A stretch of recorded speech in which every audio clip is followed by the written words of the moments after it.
Hello, everybody. I am on a minute early. I know this is going on to YouTube a minute or two early, so I'm going to wait until 2 o'clock actually starts.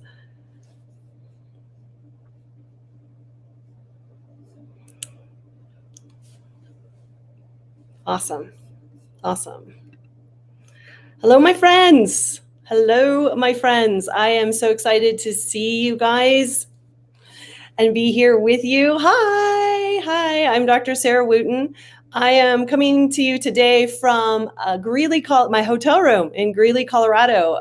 As you can see, there are cows everywhere here. So, but I still got my doctor jacket on, and I am here to answer your questions. Hello, as everybody jumps on, I would just love for you to just give me a shout out, say hi and where you're from. And then if you have a cat, the name of your cat, that would be amazing.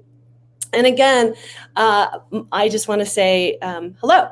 My name is Dr. Sarah Wooten. I am a small animal veterinarian. I practice small animal veterinary medicine in California and Colorado for 16 years.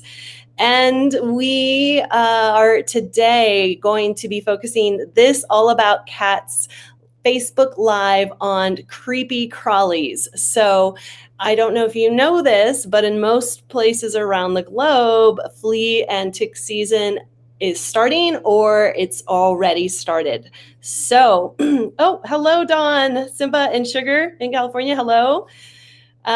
We have two of the female cats, Belle and Sika. Oh, they're not getting along. Oh, well, I don't know if I'll get to that today, but Colorado Springs, hello, fellow Coloradoan. A tuxedo cat named Snoopy. Oh my gosh. And then we have a cat named Phoebe. And Angelfish just adopted your first cat last week. Fantastic. That's amazing. Not Jess, Ohio, female kitty named Coco. Yay. Oh, and we have somebody from Tijuana. Hello, my friend. It's good to see you. Okay, so I would like to focus today on creepy crawlies. So if you have questions about fleas or ticks or mites or worms or any of that, we're going to try and do a focus on that today. If we don't end up having a lot of questions about that stuff, I am here for an hour anyways to give you whatever free educational advice I can. So, but if you have creepy crawly questions for me, that would be amazing. The other thing is I have to let everybody know that, yes, I am a veterinarian. Yes, I am a licensed veterinarian. Yes, I could treat your cat, but I can't legally give you any veterinary advice unless you are my actual client. So everything I share today is for educational purposes only, and do with it what you will, okay? So more people are jumping on. Angela Ferguson from Pennsylvania, Little Bit Aussie and Tater Tot. Those are great names. Those are awesome. Okay, how to help a stray cat with a broken leg and fleas. Oh my gosh, not Jess. You need a vet. So I don't know where in the world you're coming from. But if a cat's got a broken leg, they definitely need to see a doctor, and they might need a cast, they might need surgery. If they also have fleas, you can bathe them with either just a gentle shampoo and get a flea comb. Flea combs are these tiny little combs with very fine teeth. They work amazing to get fleas off of cats. The one thing you don't want to do is you don't want to use over-the-counter flea products on cats because there are permethrins in the over-the-counter products that are labeled for dogs that can actually be very toxic to cats. So, Diane Davis from Chicago, her cat's name is Meadow. Where can I buy holistic flea treatments? Well, that's a great question. You can buy a lot of holistic flea products just at any regular pet store. One of the thing is about the products that you put on cats for fleas, a lot of the over-the-counter products are actually labeled for use in dogs, but people will not see that, and then they'll put a product on a cat that's labeled for use in dogs, and that can cause problems with toxicity, toxicity to the nervous system, that can cause burns to the skin if it's topical, can cause salivation. It's really not a good idea. So as far as holistic products, one thing that people like to use is diatomaceous earth. It's not for use. You can sprinkle it on your cat, and you can comb it in. But basically, diatomaceous earth works by drying out the flea.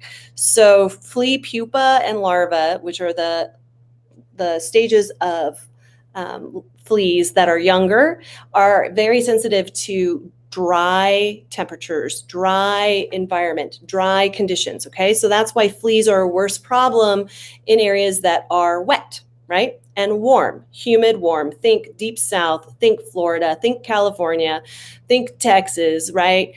We've got warm, wet conditions. Fleas go crazy. They go crazy. And I will get into that in a second. But one thing you can do is diatomaceous earth works by desiccating fleas. So it dries them out and makes it so that they can't hatch, and it makes it so that they just die. So you can use it around your house. You can work it into corners.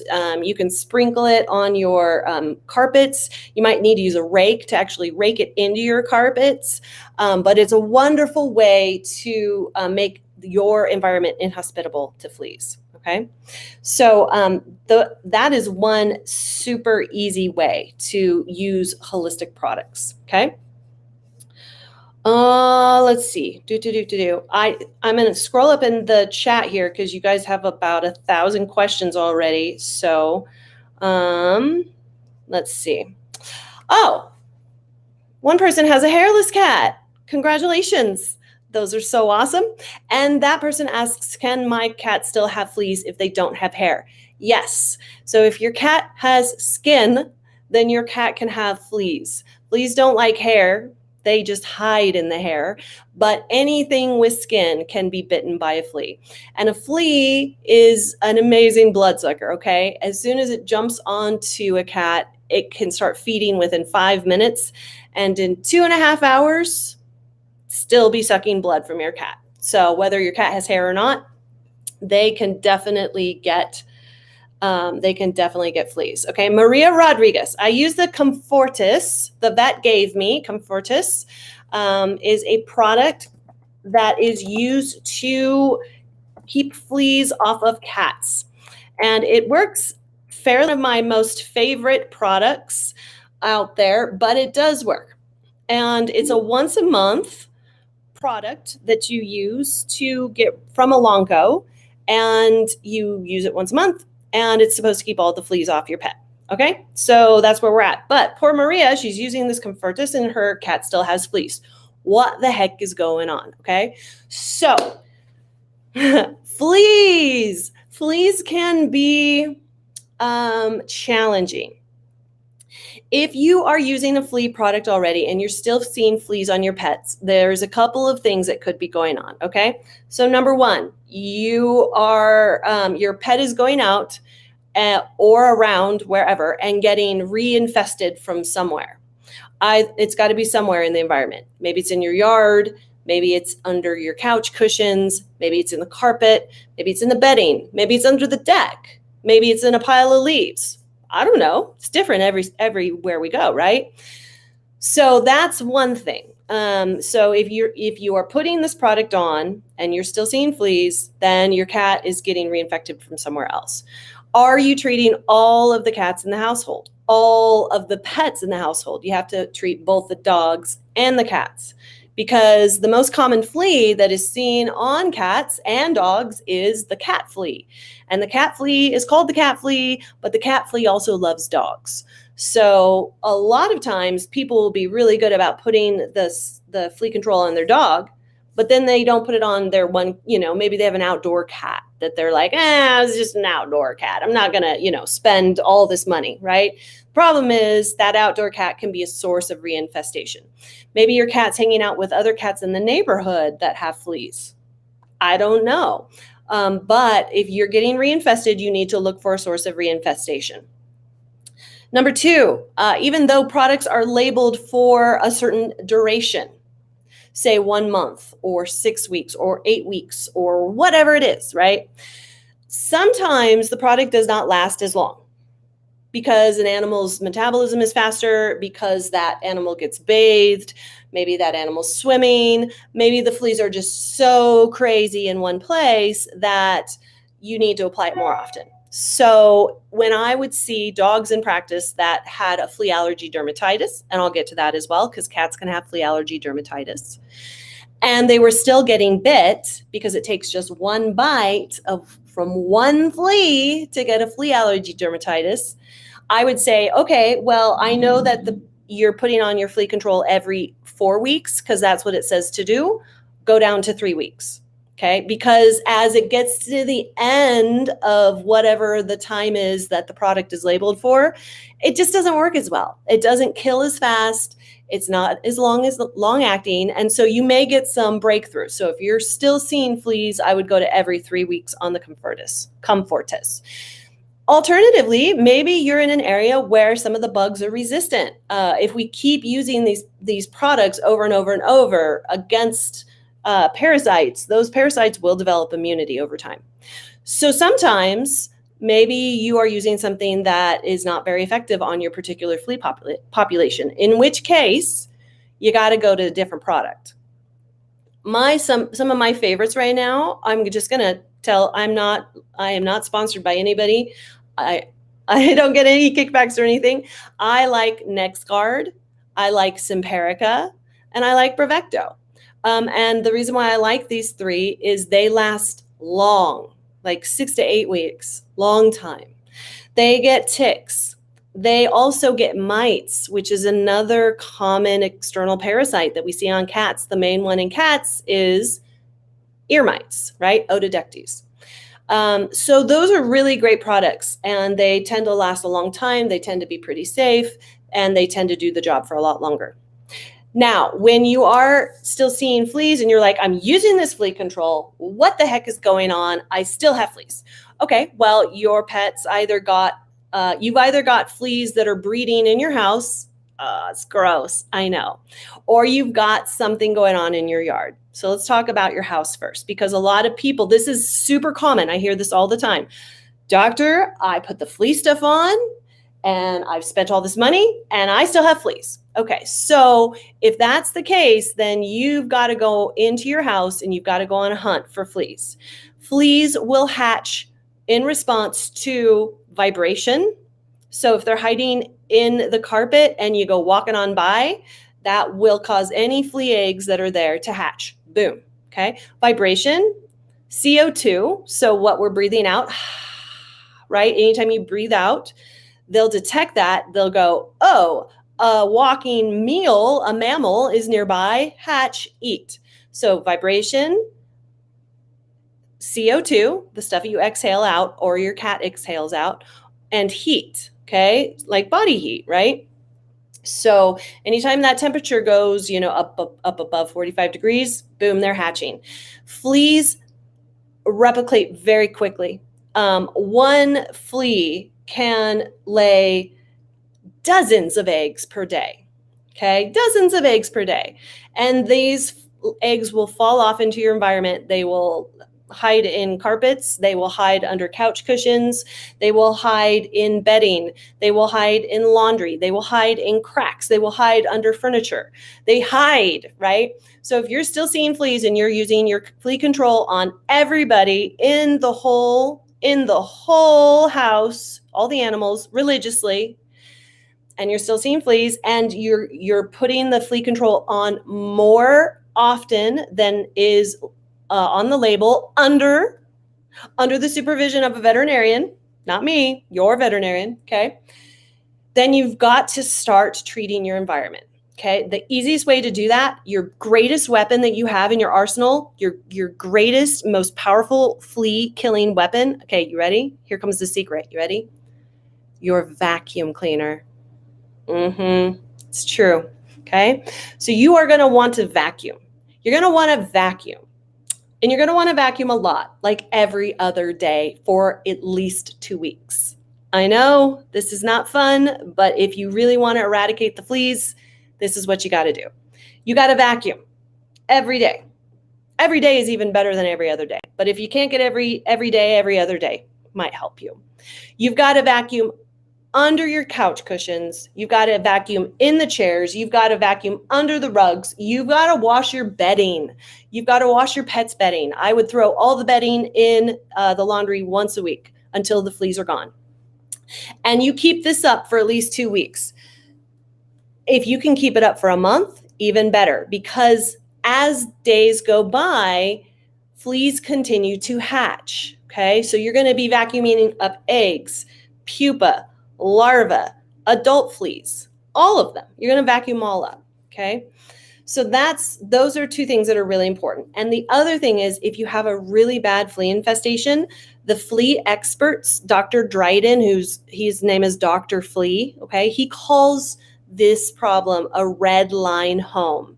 A red line home are really frustrating flea cases because there are so many fleas replicating unknowingly in the environment that the problem seems to get worse before it gets better. So if you have a really bad flea problem and you've started treating it, just tell yourself, okay, this may get worse before it gets better. I may not see improvement for a little while. All right. And you just got to be patient. You got to wait till all of the fleas that are in the environment have hatched and are sucked up, right? The other thing, go through your yard. If you have wildlife in your yard, then those wildlife could be a source of reinfestation for your cat. If there's any areas where wildlife like to rest, if there's any leaf litter, especially that is in shade, that is a big place where fleas love to replicate. Under decks, okay, you can get really good flea bombs for your yard. Just go on Chewy or Amazon or whatever and type in external flea control, make sure it's pet safe, and you can bomb your yard. You can bomb the inside of your house as well, but you can get the same result with less toxicity by just the vacuuming. All right. So, okay. I just went on and on. The other thing about fleas is they can carry diseases that can cause problems to your cat. And some of them can even be transmitted to humans. One of the most common flea transmitted diseases in cats is tapeworms. Tapeworms are, a cat has tapeworms. If you ever see the little tiny rice grains, they look like grains of rice and they'll be stuck around the anus. Yes, I know this is a gross topic. I get it. But they'll be stuck there and they look like little grains of rice. Those are the egg packets of a tapeworm, and that lets you know that your cat has a tapeworm. The thing is, even though humans can get tapeworms, they can't get them necessarily from their cat. Cats usually get tapeworms by grooming themselves and accidentally ingesting a flea that has tapeworms in it. And then the tapeworm completes its life cycle inside the cat. So the only way you can really get tapeworms, unless you eat meat that is contaminated with tapeworms, don't do that, is by accidentally ingesting a flea. And that's why humans don't have tapeworms quite as often as our lovely cats and our dogs do, okay? So there are things, in addition to just having fleas, there are additional diseases that your cat and you can be exposed to. So it's really important to stay up on your flea control, okay? All right, let's see. My cat's ears get dirty very fast. Not sure if they are because of mites or fleas, so we're getting it checked soon. What can I do in the meantime to clean them? Well, that is a great question. And if it is due to mites, then the best thing to do is to get some ear mite medicine into those ears to kill the mites. So mites are microscopic, creepy crawlies, right? We have this picture. Can I show? Yeah, there you go. Cool. So mites, the most common mites that we see in cats are ear mites. If you've ever had a cat with ear mites, then you know exactly what I'm talking about. So they're microscopic, which means you cannot see them with your eye. You have to see them with a microscope. They're little pests, and they get in the ears, and then they replicate, and they cause itching. They can cause a cat to scratch their ear so much that it bleeds. It can cause this really dirty black debris, okay? And it's crazy. When you scrape that out of the ear and you put that on a microscope, you'll look in and you can see lots of mites. And you can see lots of mite eggs. And you can even see mites having sex, which is a joke in veterinary medicine that we say, oh, it's an ear mite orgy because there's enough ear mites in that ear and they're replicating. So the thing to do is you want to make sure that you are not messing with the ear. You got to get that looked at by a vet because they need to get down in there. They need to get all of that scraped out of there, and then they need to put medicine in to kill the mites. That's the only thing that's going to make that debris go away. So I would not mess with that ear until you have a doctor look at it. Okay. And I'm not sure where you're hailing from, but a lot of places you can actually find this ear mite medication over the counter. So look around, see what you can find. But the other thing is sometimes they will have additional infections in there as well, yeast or bacteria. So again, the best thing to do is have a vet take a look at that as soon as possible. Okay, here we go. Next. My name is Liyah. Hi, Liyah. And I'm from Indianapolis, and my cat name is Simba, and he loves the outdoors. And I think he could probably have a tick on him. I felt his arm, and it felt like it was a small bump. Okay, so how do you know that you're dealing with a tick? And here's the funny thing. Okay, I'm a doctor. I am a doctor. And there have been times where I have been tricked into thinking that a skin tag, which is just a little piece of skin that's hanging off, was a tick, right? In a long-haired dog. And I actually tried to remove it in front of the client in the exam room. It was hilarious and embarrassing. So how do you know whether whatever the thing is a tick or not? Or is it something else? Oh my gosh, I don't know. So ticks, so let's talk about how to recognize fleas and ticks. Fleas are smaller than ticks. Fleas are about the size of the head of a pin, like a little sewing pin. And they are laterally compressed, which means that they are squished side to side. They're very flat side to side. So if you look at them like head on, they would look really thin like this. If you look at them from the side, they look wide because they're laterally compressed. And they're tiny, and they're about a red-brown color, and they can jump like crazy. I mean, these fleas, like they could literally, superhero jumping powers, okay? They move pretty fast, and they go pretty fast, okay? So that's what a flea looks like. A tick is bigger.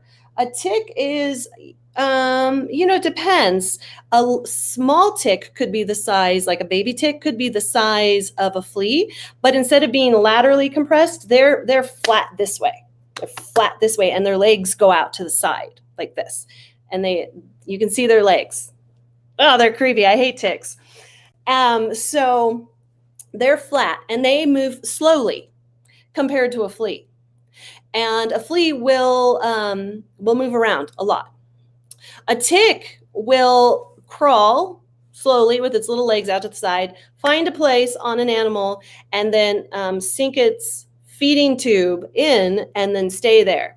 And it's very flat when it starts, and as soon as it starts to suck blood, it just gets bigger and bigger and bigger, and it looks like a little balloon. That could be like even the size of your fingernail, okay? So they have legs, and they look like a balloon that's kind of just hanging off of your cat's skin. So it's not really a bump. You'll see that it looks like a bug. And when you see that, you want to get that off of your cat as soon as possible. Most cats are pretty good about removing ticks on their own, but sometimes they need some help. And so what you don't want to do is you do not want to burn the back of that tick with a match. Yes, I know we were all told that growing up, burn the back of a tick with a match and it'll back out. Well, yes. Will it back out? Yes, it will. But when you do that to a tick, what it causes it to do is basically, and this is gross, so I apologize, throw up into your cat. So it'll be sitting there sucking, getting its food, sucking its blood, and then it gets burned and it goes, bleh, and whatever is inside of the tick goes into the cat. And if there's any parasites inside a tick, you don't want that going into your cat. So don't do that. No matches, no ticks, no nothing. What you want is a pair of tweezers, really good, nice tweezers. And you want to part the hair around that tick, part it, and you want to hold that hair down, and then you want to grasp the head of the tick as close to the skin as possible with the pair of tweezers, and then slowly pull straight out. And then drop that tick into a jar of rubbing alcohol, or squish it flat, or you don't want to just let it go because it's going to crawl away and go attached to something else, okay? You also want to look and make sure that you actually got all the pieces of the tick off. Sometimes you can accidentally leave the head behind. Not a big deal. Just get back down in there with your tweezers and pull it slowly out, okay? Even if a little hair comes with it, it's not a big deal. Then you want to just wipe it with an antiseptic and, dab a little bit of triple antibiotic on it, no problem. If the tick has been feeding for less than 12 to 24 hours, if it's still flat, then there's a higher likelihood that that tick has not been on your cat long enough to cause any problems with any other diseases like Lyme disease, right? So if the tick is big and fat, then that means that tick's been there for a couple of days. And your cat is at higher risk for tick-borne diseases, including Lyme disease. So it's really important to get the ticks off quickly and then just keep an eye on your cat. Make sure that they're doing okay. If they ever act sick after having a tick, then you're going to want to take them to the vet and get them checked. Because yes, cats can get Lyme disease just like dogs can, just like humans can. Okay? So take the tick off. Also, the wound, sometimes there'll be a little bit of redness where a tick was.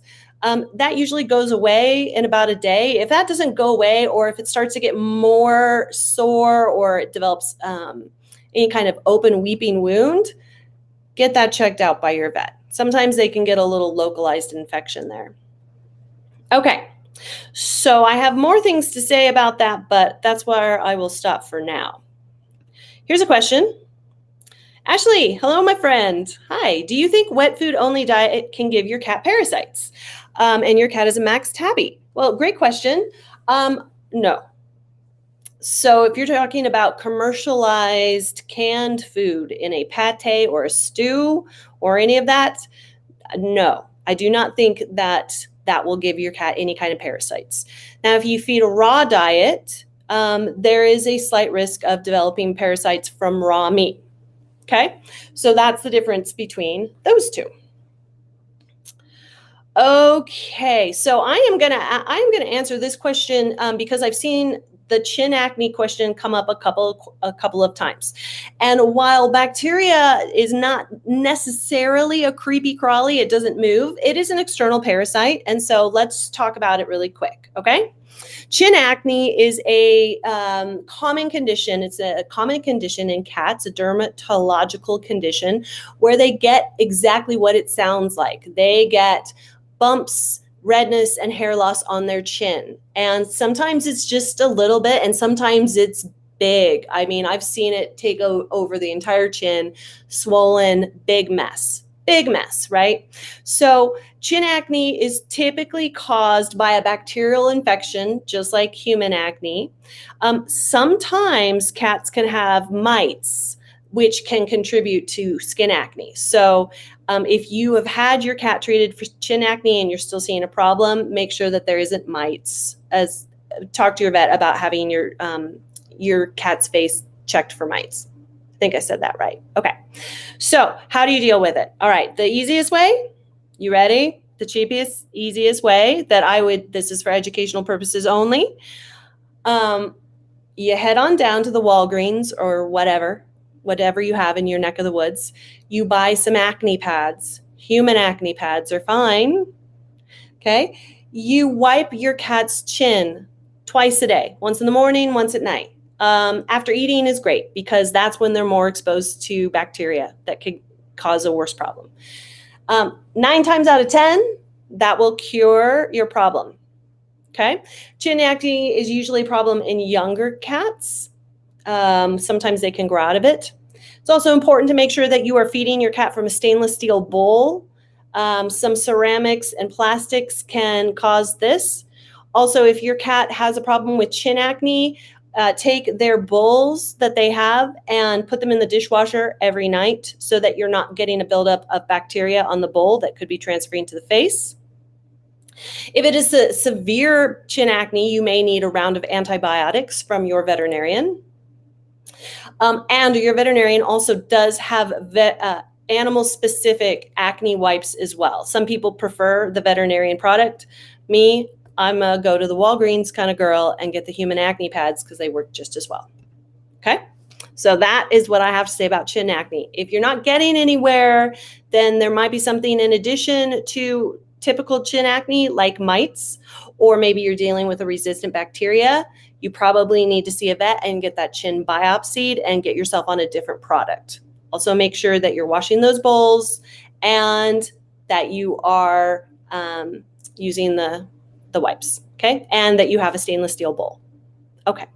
I use revaluation. I think you mean revolution. Revolution, is that a good product? Revolution is a great product. Revolution is a multi-parasite product that gets a lot of different parasites, okay? So it does get fleas, it gets ticks, it gets heartworms, it gets internal parasites. I'm pretty sure it gets mites as well. It gets everything.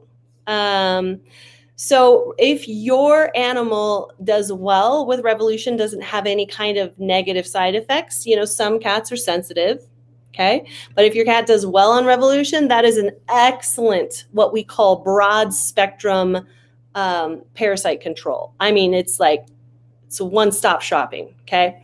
So yes, I do like Revolution. It's a Zoetis product. I do like it, okay? Hi,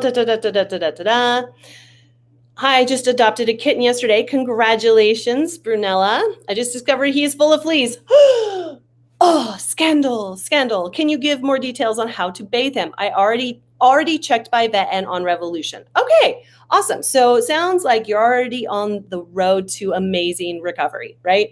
So let's talk about fleas in small animals, kittens. A lot of kittens can actually develop life-threatening anemia. Anemia is when your blood cell volume is too low to support life.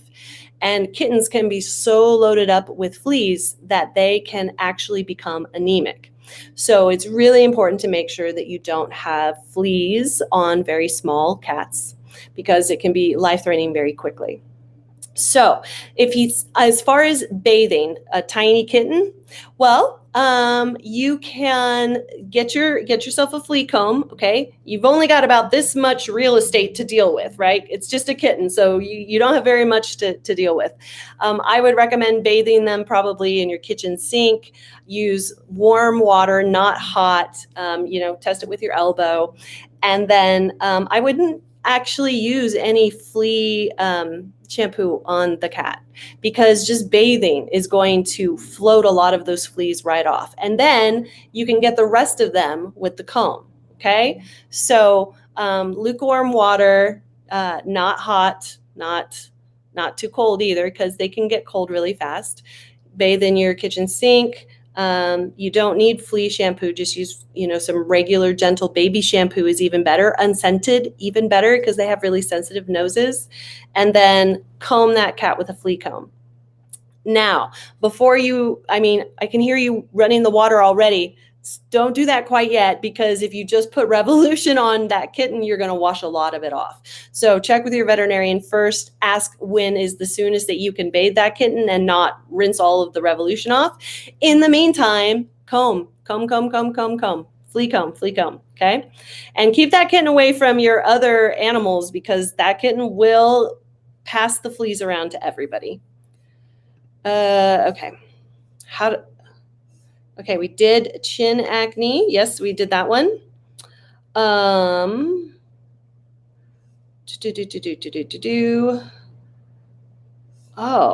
my goodness. Well, what else can we talk about? I see a lot of questions in here. Oh, Lordy. Good question.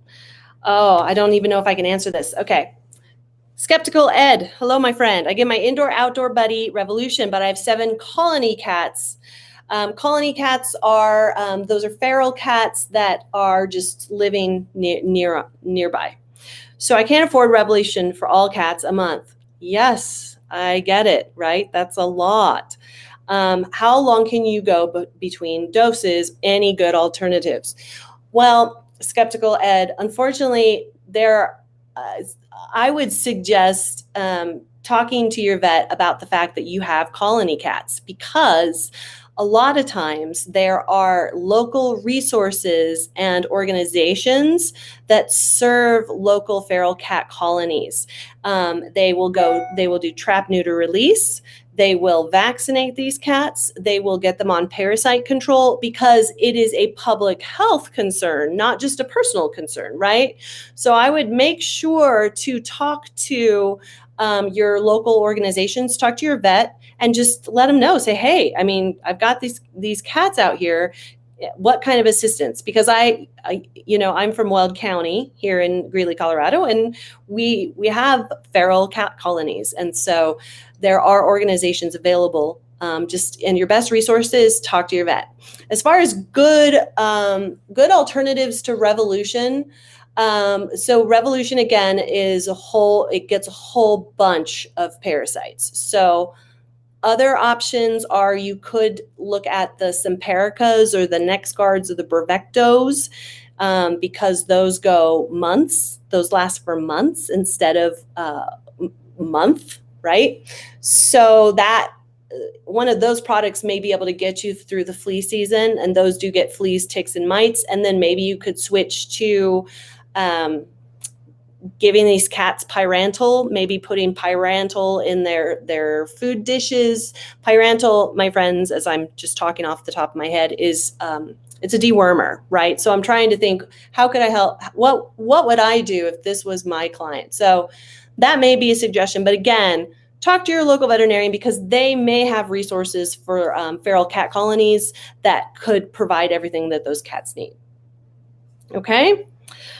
All righty. Here is an excellent question by Evan Leibowitz. Do you recommend combining an insect growth regulator with an I can't even say this word ever.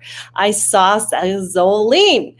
Blah. Okay, very complicated question. Love it. And the answer is yes. If you can, do it. So let me tell you what I mean by that. There are different types of flea products out there. Some of them kill fleas. Most of them kill fleas. And a lot of the new products kill fleas really fast.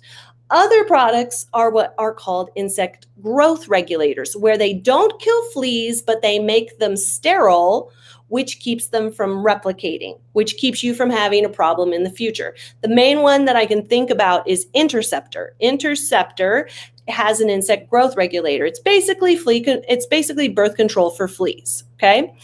So the question is, should you use the isoxazoline? Which are those products I've been talking about? Bravecto, NexGard, Simparica. Bravecto, NexGard, Simparica. Bravecto, NexGard, Simparica. All from different companies, right? But they all basically do the same thing. They kill fleas, okay? If you combine one of those products with Interceptor, which is your insect growth regulator, which keeps fleas from replicating, you not only kill fleas off of your pet, but you make it less likely that there's going to be flea problems in your area in the future, because all the fleas are going to be sterile. right? So if you are in a heavy flea area, when I practiced in California, I had patients on insect growth regulators plus something to kill fleas all the time because fleas were crazy in California. Here in Colorado, they're not such a big deal. So I didn't use the insect growth regulators quite as much, right? Because when people had fleas, it was like, oh my gosh, fleas, whoa, crazy, different. Okay, but yes, you can definitely use those together. Talk to your vet about combining those in your pet. And again, treat all of the animals in the household. Okay, let's see.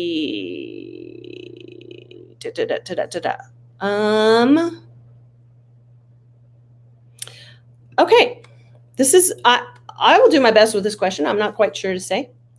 Is there a way to get ringworm or skin issues under control without bringing him to the vet? Maybe. Okay. It depends on what's going on. So ringworm, creepy crawly, it's a fungus, right? And it causes red rashes in cats, sometimes in a circular pattern, which is why it's called ringworm, but it's not a worm, it's a fungus. Some cats will actually outgrow any ringworm as they age. So it tends to be a problem in very young cats and cats that are very stressed. And so cats that are immunocompromised. So we have cats that have problems with their immune system, and we have very young cats, and then they come up with ringworm. And sometimes cats clear it on their own, right? I've seen it. So it's possible.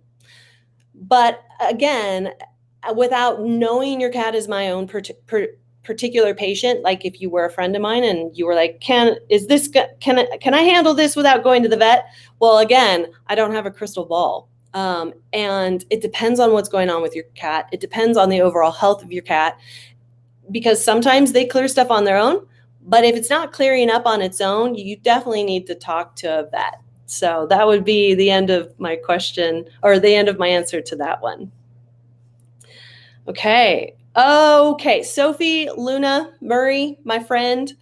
This is, I've seen this question come up enough in the chat that I am going to answer it. Okay.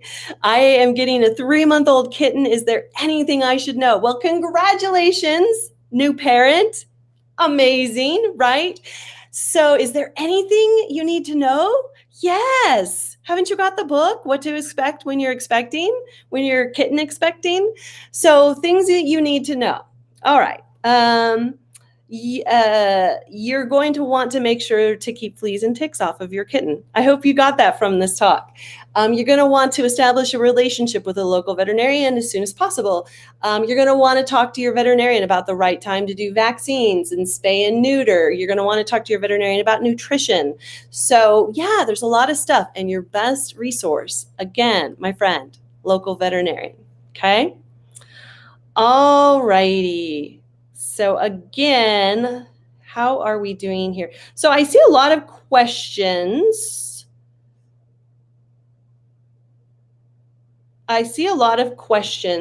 About not creepy crawly things. So I should definitely answer some of these, right?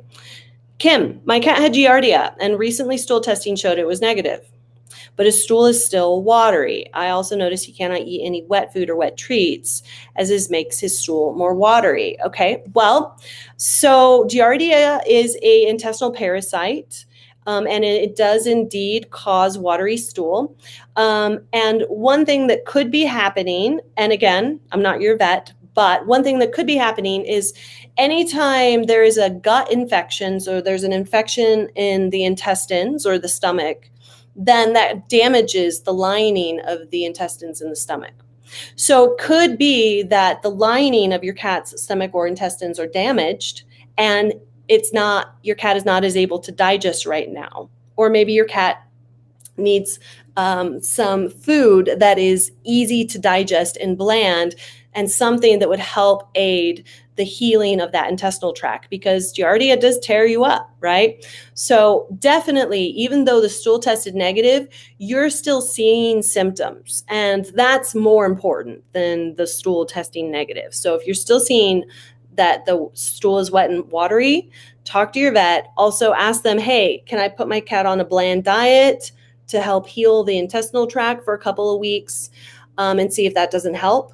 And also make sure there's not something else going on, because there could be other things like inflammatory bowel disease or small intestinal bacterial overgrowth. In the gut, there is a balance of good guys and bad guys. And sometimes when we get out of balance, we need to get rebalanced with some probiotics. So yeah, talk to your vet and see about those things. Hopefully that helps, okay? All righty. Now, what do we got? Who do we got next? Yeah, let's go for it. Hi, I'd love your thoughts on the use of pheromones to relieve stress between a 3-year-old cat and a 4-month-old kitten. All right, Skipper. My thoughts on that are that it can help. It's not a panacea, but pheromones definitely have been shown to be very effective in a lot of cats in relieving stress. So for those of you who are not sure what I'm talking about, feline pheromone spray, the most common one is Feel Away, FELIWAY. Feline pheromone spray, and it is designed to mimic the pheromones that a mother kitten puts off when she is nursing. Okay, so it comes in a spray, it comes in a diffuser, it comes in wipes, it comes in a collar, comes in so many ways. So the idea is that you use it and then it causes the cats to feel more calm, and then they're going to get along. Could help. I don't think it's the only thing. I think making sure you have enough space. So if it's like most cats, when you introduce a younger cat to an older cat, the older cat often goes, "What is this?" Right? They just, and so it could be that your older cat does not want to play with the younger cat, and the younger cat wants to play with the older cat. So if that's the deal, make sure that younger cat is getting plenty of mental stimulation and exercise that has nothing to do with the older cat. Make sure there's enough space for both of these cats. And that includes vertical space, because cats like to get up high. Make sure each cat has their own set of resources. That means their own set of water bowls, food bowls, toys, cat trees, scratching posts, litter boxes, everything that you buy for a cat. You got to get one of everything for each cat. And experts also recommend +1 litter box. So if you have 2 cats, that means 3 litter boxes. Okay. And then add in the feline pheromone spray. And a combination of these things should be able to help your cats get along a little bit better. But remember, you can't just use one thing. You have to use more than one. Okay. So there is, oh, okay. More questions. These are actually very good ones. There is a stray cat that frequents my backyard, and I'm always feeding her. Is there anything I should do to prevent me from transferring anything back to my indoor cat? Very good question. Very mindful. So the only thing I would say is just wash your hands. Wash your hands after touching this stray cat, and that will prevent, and make sure that you're washing for the time period, 45 seconds, and that should prevent you. I would also, I would prevent the stray cat from rubbing all over your clothing. If so, then keep that clothing for that cat, because ringworm, which is one of our creepy crawlies that we're talking about today, does transfer on clothing. So ringworm is not a worm, it's a fungus, okay? And it loves fomites. Fomites is our secret doctor word that we use, F-O-M-I-T-E, fomite. All that means is it's something that can transfer disease. So like a jacket could be a fomite. I've seen a lot of people who work in the animal industry, and they go into a room full of like new stray kittens, like at a shelter, and then they come out and their clothes are covered in ringworm, and then they take it home and they transfer it to another pet. Okay, so your clothing can be a transfer of a fomite. Brushes. So I wouldn't use the same brush on the stray as you use on your indoor cat, because again, you can transfer ringworm on a fomite. Bowls, anything can be a fomite. So I hope you guys love your new word that you learned today. So hopefully that gives you a couple of tips on how to keep your indoor cat safe while still feeding this outdoor cat. Okay, let's do this next one. Okay, my cat has one eye that keeps getting watery. Vet recommended lysine, which I've been giving her every day for 6 months, and the eye is still not getting better. Well, that can be very frustrating. So, good job. So lysine is a supplement that is supposed to benefit the immune system of animals, of cats that are infected with upper respiratory viruses. And it's supposed to help with things like conjunctivitis or the watery eye. So if you're doing it every day for 6 months and you're not seeing improvement, then I'm thinking that it's not going to help at this point. So in which case, you got to go back to the drawing board. And your drawing board is your vet. And you need to tell your vet exactly what you just said. I've been doing this and it's no improvement. It could be that the tear duct is blocked, right? And so that the tears can't exit how they normally do. So there is a tear duct in mammals, in cats, that connects the eye down to the nose. And sometimes that little tear duct doesn't open or gets scarred down. And so the tears can't drain out normally. And so what you'll see is an eye that's watery, but other than that, perfectly normal. So there are, if it's just blocked or scarred down, sometimes they can open it by flushing it. But sometimes if it didn't form, sometimes it's just a watery eye. The other thing you need to make sure is that there isn't something else that's causing that eye to continue to water. Something like an ectopic cilia. I'm teaching you more fancy doctor words. All that means is that there's an eyelash that's growing on the inside of the eye. It's gross. I know. I'm a gross person, my friends. What can I tell you? So could be something like that. Could be an eyelash that's growing along the eyelid margin. Could be viral still. So you got to go back because the lysine ain't doing nothing for you now, kiddo. Okay. All right. So, here is a question, another infectious question. Let's do this. LT. Hello, my recent fur baby has feline leukemia, FeLV. FeLV, my friends, feline leukemia. It is a virus. It is called feline leukemia because it can affect blood cells, but it is a virus. Your kitty has been sneezing quite a lot, but I do live in a dusty building. Lol, I sneeze too. Should I be concerned or is it just an allergy? So it depends. Is the cat acting sick in any other way, right? Any changes in appetite? Does the cat feel warm, like the cat might have a fever?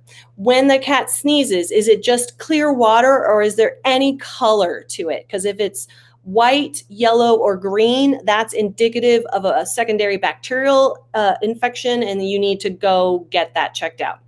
Are the eyes running? Is the cat coughing? Is the cat acting sick? Again, sick in any way. If you're like no to all of that and it's just some sneezing and some water, watch it for a couple of days. But if this continues for, very much longer, you may want to go in and get your fur baby checked out again, just because we do have FeLV on board and we want to make sure that we don't have anything that's hiding out in the background. Okay. Let's see. What are we doing here? You guys have so many questions. I don't even know. Where to start. Okay. Home remedies for ringworms or skin issues. Okay. All right. Home remedies for ringworms or skin issues. We recently moved and believe he got into something in our yard. Well, so the main remedies that you have access to are over-the-counter medications, right?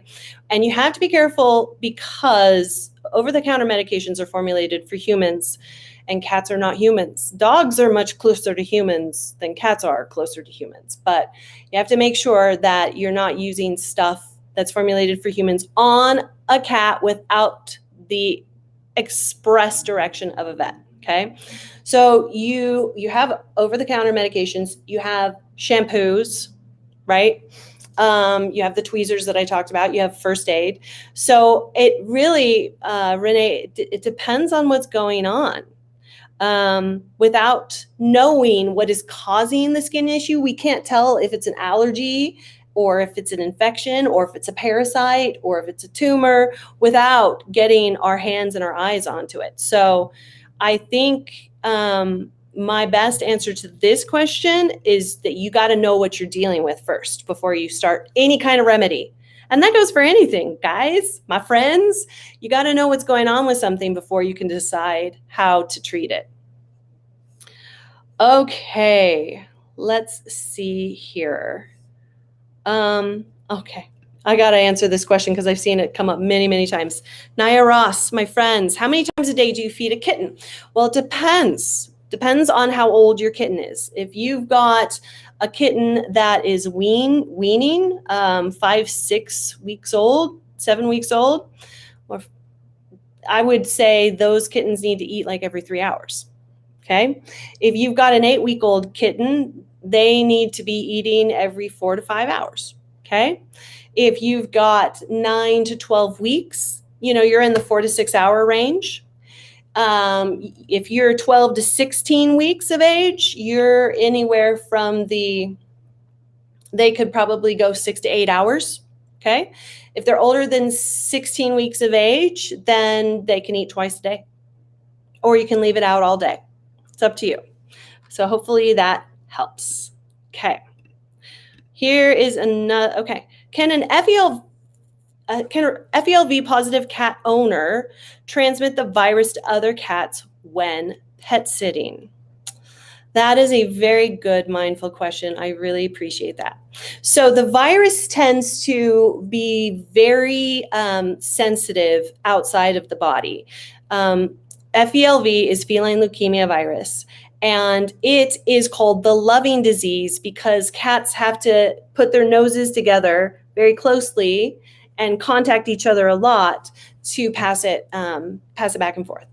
Now, having said that, is it possible that you could have a bit of feline leukemia virus hanging out on your clothing or your skin, and could you transmit that to a cat when pet sitting?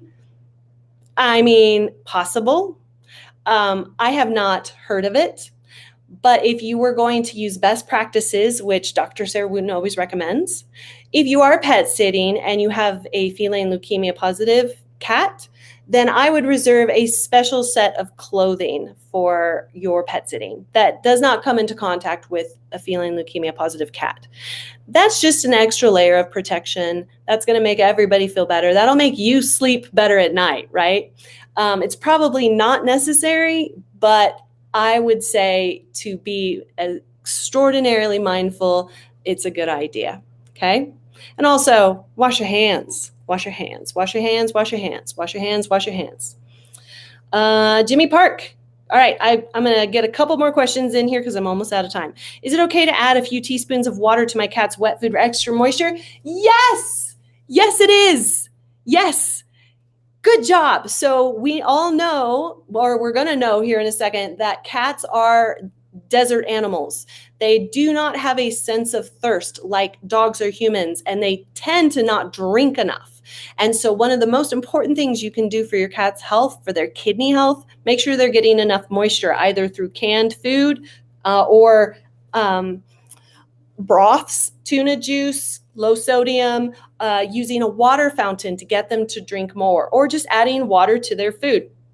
It's a great, great idea. Okay. Okay. I've seen this one come up a couple times, so I am going to address this really quick. Please, Fatima, please tell us the reasons that make cats unable to walk. Okay. Well, a lot of things can make cats not able to walk. Trauma, any kind of trauma to their legs or to their nervous system, their spine. Another thing that can cause them not to walk is brain injuries or seizures. They can become very confused and fall down. Another thing that can make them not walk is diabetic nephropathies. So a cat that has diabetes can actually go down in their legs and not be able to walk. They can have strokes, so they can throw a blood clot. It's called a saddle thrombus, and they can actually throw that into their the blood supply that is supplying their hind limbs, and that can cause them not to walk as well. So again, that's lots of different things. And if you have a cat that is not walking right now, get thee to a veterinarian, my friend, as soon as possible. Okay, my lord, my goodness. I'm going to do one more, okay? Because I know viruses are on the front of everybody's minds, okay? So, Lori, please tell us, is there certain areas in the U.S. that say pets need influenza inoculation? Is it now mandatory? Great question. No, the only vaccine that is required by law in, I think, all 50 states at this point is rabies. And that is because it is a human health concern. You can straight up die if you get rabies, and you can get rabies from cats. We have had cats in Colorado here with rabies. So that is the only one that is recommended by law. Having said that, you may be running into issues where they are requiring you to have influenza vaccine to board your pet or use doggy daycare or things like that. And that is up to the individual business's discrimination to choose that. But to my knowledge, and anyone can correct me if you guys know something different than I do at this point, I have not heard of that. Okay? All right, my friends, it is 3 o'clock. So I am going to be signing off. However, we do have a forum and a community where you can ask more questions. It's at the All About Cats community. The URL is right there at the bottom of the screen. And I actually do answer questions in that forum. There's a couple of other doctors that I've noticed are answering questions as well. So if I didn't get to your question today, please head on over there and ask me any questions. Also, if you have topics you'd like me to cover for future Facebook Lives, then I would be more than happy to cover those for you. Just put a comment on the bottom of this particular video. And I should see you guys all back next month. Hopefully I will not be in a cow hotel room at that point, but I appreciate everybody who is here, and we will see you again next month. Thank you so much.